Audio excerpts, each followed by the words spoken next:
नमस्ते दोस्तों, आप देखना शुरू कर चुके हैं अरविंद जीएस कंप्लीट क्लास के करेंट अफेयर सेगमेंट।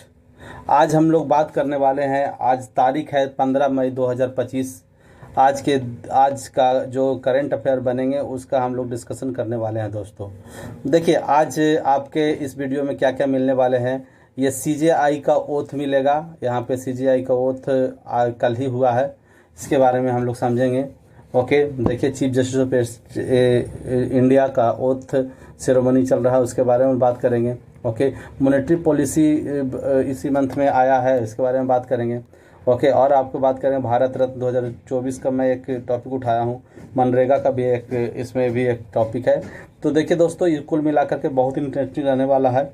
ओके, अगर आप हमारे चैनल पर नए हैं तो कृपया करके चैनल को सब्सक्राइब करेंगे और बेल आइकन को दबा देंगे, ताकि आपको हमेशा नोटिफिकेशन जब भी मैं तो आपको मिलता रहे दोस्तों। ओके, चलिए बढ़ते हैं आगे। पहला क्वेश्चन नंबर जो आपके सामने आ चुका है वह है, देखिए दोस्तों, तो क्वेश्चन नंबर पहला आपके सामने आ चुका है। जस्टिस भूषण बालकृष्ण गवई भारत के किस नंबर के मुख्य न्यायाधीश हैं? ओके, तो इसका जो सही आंसर है वो है 52। ओके, 52वां नंबर के ये चीफ जस्टिस हुए हैं दोस्तों। ओके, इनका ओथ सेरेमनी जो है कल ही हुआ था, 24 मई को ओथ सेरेमनी हुआ है, 12 मई को अपॉइंट हुए थे। ओके, और ये 23 नवंबर 2025 तक पद पर बने रहेंगे दोस्तों। ओके, इनका कार्यकाल नहीं, इनका जो एज है 65 वर्ष, ये समाप्त होने वाला है। ओके, देखिए, आपको पता होगा कि सीजेआई का रिटायरमेंट एज क्या होता है, 65 वर्ष होता है या 6 माह होता है, 6 वर्ष होता है, सॉरी 65 वर्ष या 6 वर्ष, इसमें जो पहले आ जाए। पद पर ग्रहण करने से 65 वर्ष, सॉरी 6 वर्ष और उम्र 65 वर्ष तक के ये होता है दोस्तों। ओके, आगे बढ़ते हैं आपके सामने। और भी देखिए, ये जो गवई साहब हैं, ओके, इनके बारे में कुछ जान लीजिए। देखिए, न्यायमूर्ति BR गवई, इनका जो पूरा नाम है वो नाम है भूषण रामकृष्ण। मैं भूषण रामकृष्ण गवई, जो भारत के उच्चतम न्यायालय का मुख्य न्यायमूर्ति नियुक्त हुआ हूँ, जो भारत के उच्चतम न्यायालय का मुख्य न्यायमूर्ति नियुक्त हुआ हूँ, सत्यनिष्ठा से प्रतिज्ञा करता हूँ कि मैं विधि द्वारा स्थापित भारत के संविधान के प्रति सच्ची श्रद्धा और निष्ठा रखूंगा। मैं भारत की प्रभुता और अखंडता अक्षुण्ण रखूंगा। तथा मैं सम्यक प्रकार से और श्रद्धापूर्वक तथा अपनी पूरी योग्यता, ज्ञान और विवेक से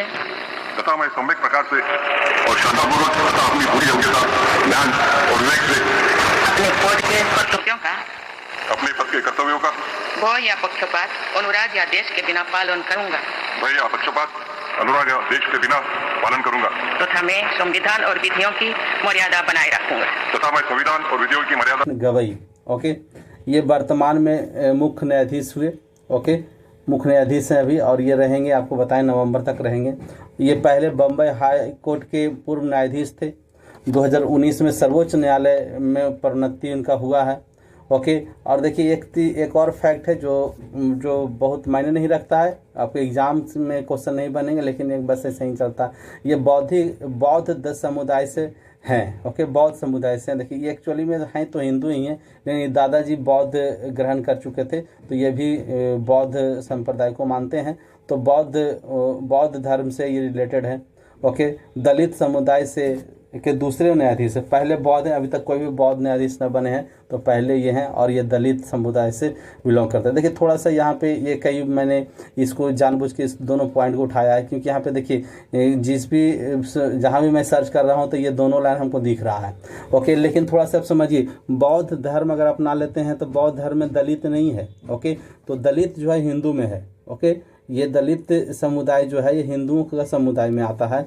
ओके, ये बौद्ध में ऐसा नहीं, बौद्ध में ऊंच नीच के भावना नहीं चलते हैं, ऐसा लोग मानते हैं। ओके, तो ये चीज़ जो है, ये दलित भी हैं, बौद्ध भी हैं, ये दोनों लाइन एक साथ सूट नहीं करता, लेकिन ज़्यादातर से सोशल मीडिया साइट पे हमको ये दोनों लाइन मिले हैं, इसलिए मैंने दोनों को लिखा, आपको इसको बताया भी। ओके, सर्वोच्च न्यायालय के बारे में थोड़ा सा जान लीजिए। सर्वोच्च न्यायालय का जो अनुच्छेद है वो है 124 से 147 के तक के अनुच्छेद सर्वोच्च न्यायालय के आते हैं।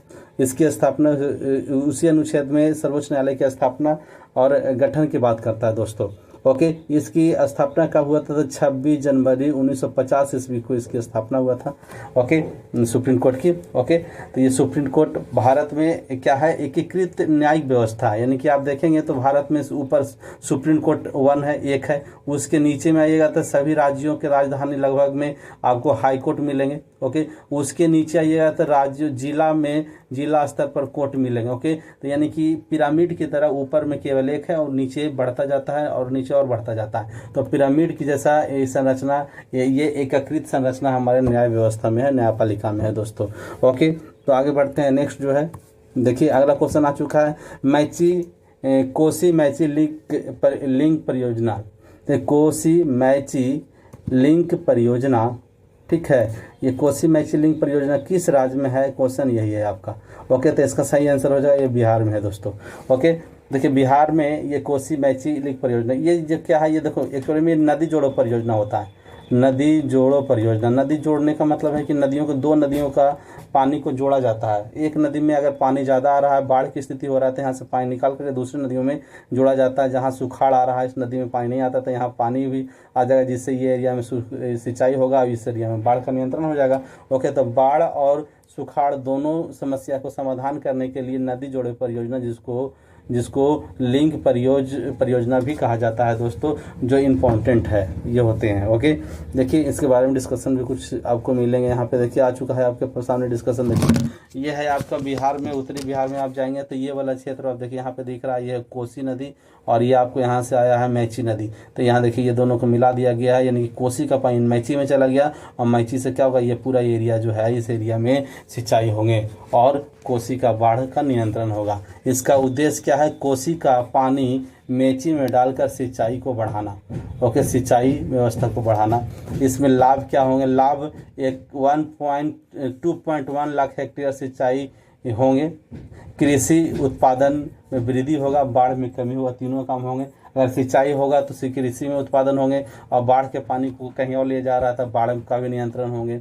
यह कौन कौन से क्षेत्र में होगा? तो यह अररिया जिला में, पूर्णिया जिला में, किशनगंज जिला में, कटिहार जिला में, ये सभी जिला इसी एरिया में पड़ता है। ये सभी जिला में इसका सिंचाई होगा, ये लाभान्वित जिले होंगे। ओके, कितना लागत हुआ उस पर ज़्यादा ध्यान न देंगे, ये सब नया क्वेश्चन। ओके, ये 2029 तक ये बनकर तैयार होगा। ओके, कृषि और विकास तथा बाढ़ नियंत्रण में ये सहायक होंगे ये परियोजना। ओके, कोसी मेची लिंक परियोजना याद रखेंगे दोस्तों। ओके, ये बिहार से रिलेटेड है। ओके, आगे बढ़ते हैं। नेक्स्ट क्वेश्चन आपके सामने देखिए क्या है, मनरेगा मजदूरी में कितने प्रतिशत वृद्धि की गई है? तो कितने प्रतिशत वृद्धि की गई? इसका सही आंसर है 7%। मनरेगा के हाल ही में मनरेगा की मजदूरी हुआ तो मजदूरी में वृद्धि 7% की किया गया है दोस्तों। 7% की वृद्धि करने से, देखिए मनरेगा एक्चुअली में क्या होते हैं, इसकी स्थापना 2006 में हुआ था। ओके, कानून बना था 2005 में, लेकिन स्थापना 2006 में हुआ था। तब से यह क्या करता है, 100 दिन की रोजगार गारंटी देता है। रोजगार की गारंटी की 100 दिन, साल में 100 दिन हम रोजगार देंगे दोस्तों। ओके, तो 100 दिन का रोजगार दिया जाता है इसके तहत। इसमें क्या होता है, इसमें ग्रामीण क्षेत्रों में विकास का काम किया जाता है। ग्रामीण क्षेत्र में जो संरचना, उस संरचना को डेवलप किया जाता है और यह मजदूरों के हिस्सा के मदद से ग्रामीण क्षेत्र में ये काम किए जाते हैं। ओके, तो ये मनरेगा के तहत होता है। मनरेगा जो ग्रामीण विकास में काफ़ी योगदान दे रहे हैं। ओके, ये मनरेगा के द्वारा, जैसे कि आपको कुआं की खुदाई हो, ये तालाब को खुदाई करना हो, सड़क बनाना हो, जहाँ भी वहाँ मशीन का प्रयोग ना हो करके मजदूर का प्रयोग होता है, ताकि मजदूरों को रोजगार हो, है ना। ये मनरेगा का उद्देश्य था दोस्तों। ओके, तो मनरेगा में अभी भी बहुत कम मजदूरी है। सरकार को चाहिए कि इसमें और भी मजदूरी बढ़ाया जाए। ओके, और एक सम्मानजनक उनको भी मजदूरी हो पाए, उनका भी जीवन निर्वाह चल सके दोस्तों। आगे बढ़ते हैं। क्वेश्चन नंबर 4 देखिए क्या कहता है, मौद्रिक नीति जारी कौन करता है? क्वेश्चन ये है, ये सब जानते होंगे। इसका सही आंसर होगा RBI। ओके, मौद्रिक नीति जारी करता है RBI। वित्त मंत्रालय नहीं करता, प्रधानमंत्री कार्यालय नहीं करता, स्टेट बैंक भी नहीं करता। कौन करता है? RBI करता है मौद्रिक नीति जारी। मौद्रिक नीति जारी करता है। ये मौद्रिक नीति होते क्या है दोस्तों? देखिए, मौद्रिक नीति को मॉनेटरी फंड भी कहते हैं, मॉनेटरी पॉलिसी कहा जाता है इसको। ओके, ये क्या करता है, ये मुद्रास्फीति को बचाने के लिए, मुद्रास्फीति नियंत्रण के लिए मौद्रिक नीति समय समय पर लाया जाता है। ओके, आरबीआई की स्थापना वगैरह देखिए नेक्स्ट पेज में आपको जरूरत से मिलेंगे। देखिए आपके सामने आ चुका है नेक्स्ट पेज में क्या आरबीआई के बारे में है और मौद्रिक नीति क्या है, इसके बारे में थोड़ा समझेंगे। देखिए ये क्या है, आरबीआई की स्थापना जो हुआ था 1 अप्रैल 1935 ईस्वी को हुआ था। ओके, किसके सिफारिश पर हुआ था, तो यंग कमीशन के सिफारिश पर। यहाँ देखिए यंग कमीशन के सिफारिश पर यह हुआ था, यंग कमीशन के सिफारिश पर इसकी स्थापना हुआ था। ओके, है ना। ये एक अधिनियम बना था, कौन सा अधिनियम, तो भारतीय रिजर्व बैंक अधिनियम 1934, इसके तहत इसकी स्थापना किया गया था दोस्तों। ओके, और इसकी जो प्रथम बार जो मुख्यालय बनाया था कलकत्ता बनाया गया था। ओके, लेकिन बाद में इसका मुख्यालय कहाँ बनाया गया था, बम्बई में इसका मुख्यालय बनाया गया था। ये कब किया गया था, 1937 ईस्वी में इसका मुख्यालय स्थानांतरित किया गया था। इसको राष्ट्रीयकरण क्या किया गया था, तो 1949 ईस्वी में इसका राष्ट्रीयकरण किया गया। और ये क्या करता है, इसका मेन एक काम क्या है, मौद्रिक नीति जारी करना। ये मौद्रिक नीति जारी करता है। मौद्रिक नीति क्या होते हैं, तो ये मुद्रास्फीति जो होता है, महंगाई जो होता है, महंगाई को नियंत्रण करने के लिए सरकार समय समय पर, आरबीआई समय समय पर मौद्रिक नीति लाता है। मौद्रिक नीति में कुछ टूल्स हैं, देखिए ये क्या टूल्स है, बैंक दर है, रेपो रेट है, रिवर्स रेपो रेट है, CRR है, SLR है, MSF है। तो ये सब को क्या करते हैं, ये सब जैसे देखा जाता है कि बहुत ज़्यादा महंगाई, मुद्रास्फीति बहुत अधिक हो गया है, इसका मतलब ये है कि बाज़ार में पैसा ज़्यादा हो गया है। तो बाज़ार से पैसा जो है आरबीआई अपने पास टालने का काम करता है। ये आपको जैसे ही बाज़ार से पैसा या आरबीआई के पास आ जाएगा तो क्या हो जाएगा, बाज़ार में पैसा कम जाएगा। बाज़ार में जैसे ही पैसा कम जाएगा तो ये मुद्रास्फीति जो है नियंत्रित हो जाएगा दोस्तों। ओके, तो ये सारा चीज़ ये जो है टूल्स है आरबीआई का। इसी टूल्स की मदद से आरबीआई क्या करते हैं, मुद्रास्फीति को कंट्रोल करते हैं। इसी को कहा जाता है मौद्रिक नीति यानी कि मॉनेटरी पॉलिसी। ओके, ये देखिए ये नया आंकड़ा है 1 मई 2025 का आंकड़ा है। याद रखेंगे हर एक 3 मंथ पर ये आंकड़ा बदलते रहते हैं, तो जब भी आप परीक्षा देने जाएं तो ये पहले ये आंकड़ा को एक बार देख लिया कीजिएगा। ओके, देखिए बैंक दर इसमें क्या दिया गया है, बैंक दर है आपको 6.25। ओके, रेपो रेट क्या है 6%, रिवर्स रेपो रेट क्या है, यह है 3.35%, CRR क्या है 4%, SLR क्या है 18% और MFS क्या है 6.25%। ओके, ये सब है। इसमें देखिए कुछ जो सबसे इम्पोर्टेंट है उसको जानिए थोड़ा सा। देखिए सबसे इम्पोर्टेंट जो यहाँ पे है वो है आपका रेपो रेट और रिवर्स रेपो रेट। ये क्वेश्चन आपसे हमेशा पूछा जाता है। देखिए जैसे ये मान लेते हैं कि आरबीआई है, ये आरबीआई है। ओके, और ये हो गया बैंक, कोई बैंक है जैसे कोई SBI हो, PNB है, कोई भी बैंक है, सार्वजनिक बैंक है। ये बैंक क्या करेगा, इस बैंक को पैसा की आवश्यकता पड़ेगा तो वो कहाँ से लेगा, तो वो आरबीआई से लेगा। ओके, जैसे आम आदमी को पैसा की आवश्यकता पड़ता है तो बैंक से लेता है। ओके, ये बैंक हो गया, ठीक है, नहीं ये हो गया बैंक। ओके, तो बैंक से लेता है, लेकिन बैंक को पैसा की आवश्यकता पड़ता है तो आरबीआई से लेता है। तो आरबीआई जब भी पैसा देगा तो कोई इंटरेस्ट लेगा, तो जो इंटरेस्ट पर आरबीआई बैंक को पैसा देता है उसी को कहा जाता है रेपो रेट, इसको कहा जाता है रेपो रेट। ओके, ये रेपो रेट हो गया। ओके, तो ये कितना है 6% अभी। ओके, और देखिए जब कुछ बैंकों के पास बहुत ज़्यादा पैसा हो गया, बैंकों के पास पैसा बैंक ग्राहक के पास नहीं जा रहा है, तो बैंक क्या करते हैं, बैंक उस पैसा को आरबीआई के पास जमा कर देता है, दे देता है आरबीआई को। तो आरबीआई को देता है तो आरबीआई भी इसको कुछ इंटरेस्ट देगी। ओके, तो जो इंटरेस्ट आरबीआई इस बैंक को देता है इसको कहा जाता है रिवर्स रेपो रेट। यह कितना प्रतिशत है, यह 3.35% है। ओके, हमेशा रेपो रेट अधिक होगा और रिवर्स रेपो रेट कम होगा। अगर ये अधिक हो गया तो क्या करेंगे, आरबीआई से पैसा लेगा फिर आरबीआई के दे देगा बैंक। ओके, तो इससे गड़बड़ हो जाएगा, इसलिए रेपो रेट अधिक होता है और रिवर्स रेपो रेट कम होता है दोस्तों, याद रखेंगे। ओके, देखिए यहाँ पे और भी कुछ एक होता है, देखिए CRR क्या होता है, देखिए तो यहाँ पे है CRR, कैश रिजर्व रेशियो इसको बोलते हैं। ये क्या होते हैं, ये होते हैं कि अगर कोई आप बैंक चला रहे हैं, कोई भी बैंक चल रहा है, तो वो बैंक का को जितना पैसा है बैंक के पास, जितना दौलत है बैंक के पास, जितना वेल्थ है, उस वेल्थ का 4% वो बैंक में रखेगा। ओके, 4% बैंक में रखेगा, 4% में वो खर्चा नहीं करेगा, बैंक में 4% रखेगा। ओके, इसी को का ये होगा CR, जितना CRR कहा जाएगा, CRR 8%, तो 8% रखना पड़ेगा, CRR 4% रखना पड़ेगा। ओके, है ना, तो ये चीज़ हो गए। ओके, ASLR क्या होता है? ASLR क्या है? ये जो है ये यानी कि कोई भी बैंक को मान्यता देने के लिए RBI क्या करता है, बैंक का जितना पैसा है उसका 18% RBI के पास रखना पड़ता है। यानी कि जितना प्रतिशत SLR रहेगा, अभी 18% है, तो 18% की संपत्ति RBI के पास रखना होता है, इसको ASLR कहते हैं। ओके, तो ये SLR 18% बैंक के पास रह रहा है, बैंक के पास अपने जो बैंक है उसी के पास कितना रह रहा है, 4% रह रहा है, उसको CRR कहते हैं। ठीक है, बैंक का पैसा 18% है RBI के पास, और RBI का पैसा 4% खुदे रखेगा, उसको खर्चा नहीं करना है। ओके, रेपो रेट समझ में आ गया, रिवर्स रेपो रेट समझ में आ गया। तो यही है जो आपका क्या है, मॉनेटरी पॉलिसी। अगर महंगाई अधिक होता है तो क्या करते हैं, ये सबको बढ़ा दिया जाएगा, और सब बढ़ा दिया जाएगा तो क्या हो जाएगा, सारा पैसा बैंक में आ जाएगा। ओके, बाजार में पैसा कम जाएगा, बाजार में पैसा कम जाएगा तो महंगाई रुक जाएगा। ओके, और जब बहुत ज़्यादा सस्ता हो गया बाजार में, यानी कि महंगाई का मुद्रास्फीति का उल्टा हो गया, तो क्या करेगा बैंक, ये सब घटा देंगे, और घटा देंगे तो बाजार में पैसा चला जाएगा, बाजार में चला जाएगा तो मुद्रास्फीति बढ़ना शुरू हो जाएगा। तो इस तरह से मुद्रास्फीति को कंट्रोल करने का काम RBI करता है दोस्तों। ओके, तो हमें लगता है कि आप बहुत बढ़िया से समझ चुके हैं, आसान भाषा में। आगे बढ़िए, देखिए नेक्स्ट क्वेश्चन आपके सामने, क्वेश्चन नंबर 5 हो चुका है। ये क्या कहता है, इनमें से किसे भारत रत्न 2024 से सम्मानित किया गया है? 2024 में भारत रत्न किसे मिला? क्वेश्चन ये है दोस्तों। कौन है? कर्पूरी ठाकुर, M.A. स्वामीनाथन, PV नरसिम्हा राव और प्रणब मुखर्जी। अच्छा, नहीं मिला, क्वेश्चन क्या है पूरा पढ़िएगा, नहीं मिला है, ये है क्वेश्चन। ओके, तो किसने नहीं मिला है? तो ऊपर से 3 नाम है जो तीनों को 2024 में मिला है। चौथा, प्रणब मुखर्जी को 2024 में नहीं 2019 में भारत रत्न दिया गया था दोस्तों। ओके, 2019 में 3 लोगों को दिया गया था। देखते हैं इसका एक्सप्लेनेशन क्या है दोस्तों। देखिए ये है, देखिए भारत रत्न 2024 और 2019 अभी तक जो दिया गया है, 2019 से 2 बार दिया गया है, 24 में दिया गया है और 2019 में दिया गया था दोस्तों। आइए इसके बारे में थोड़ा जान लीजिए। 24 में जो दिया गया था 5 लोगों को दिया गया है, पहली बार 5 लोगों को दिया गया है भारत रत्न।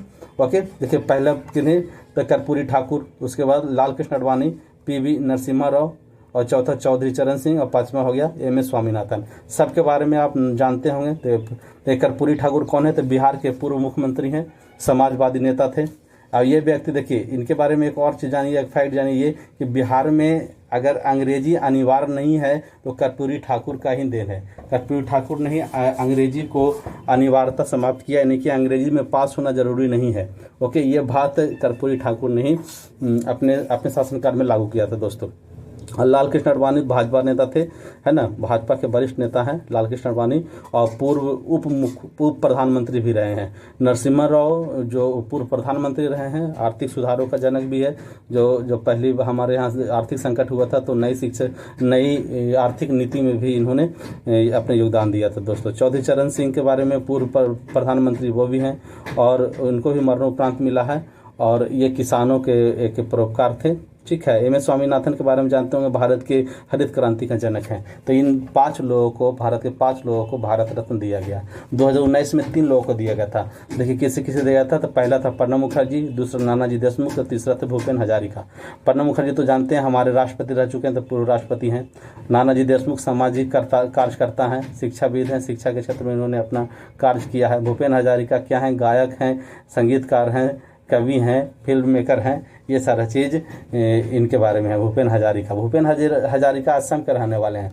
असम में देखिए, असम में एक पुल है, याद रखिएगा, एक नदी है जिसका नाम है लोहित नदी। लोहित नदी पर एक पुल बना हुआ है असम में। ठीक है, लोहित नदी, याद रखिएगा, लोहित नदी पर एक पुल बना हुआ है। उस पुल का नाम रखा गया है इन्हीं के नाम पर, भूपेन हजारिका पुल। भूपेन हजारिका पुल। और ये भूपेन हजारिका पुल जो है भारत का सबसे लंबा पुल है। पहले कहा जाता था भारत का सबसे लंबा पुल गांधी सेतु पुल, लेकिन गांधी सेतु पुल दूसरा सबसे लंबा पुल हो गया। अभी जो भारत में सबसे लंबा पुल है वह कौन सा पुल है? भूपेन हजारिका पुल। जो लोहित नदी पर है। और लोहित नदी किसका कहाँ है, तो ये ब्रह्मपुत्र नदी की सहायक नदी है, असम में बहता है दोस्तों। ओके, तो इतना फैक्ट आपको भारत रत्न और इससे रिलेटेड हो गया दोस्तों। ओके, तो ये क्वेश्चन आज यहीं तक रखते हैं, ये वीडियो हुआ समाप्त। आप हमारे वीडियो में पूरे वीडियो देखे होंगे, इसके लिए बहुत बहुत धन्यवाद। आप देखे होंगे तो आपको ज़रूर अच्छा लगा होगा, तो कृपया करके हमारे चैनल को लाइक करेंगे। अगर सब्सक्राइब अभी तक नहीं किए होंगे तो सबसे पहले सब्सक्राइब कर लेंगे, लाइक करेंगे, अपने दोस्तों के पास भी इसको शेयर करेंगे, और कमेंट में भी आप अवश्य आप लिखें हमारे काम आपको कैसा लग रहा है, ये ज़रूर हमें बताएं। ओके, चलिए बहुत बहुत धन्यवाद, थैंक यू वेरी मच। आपका दिन शुभ हो।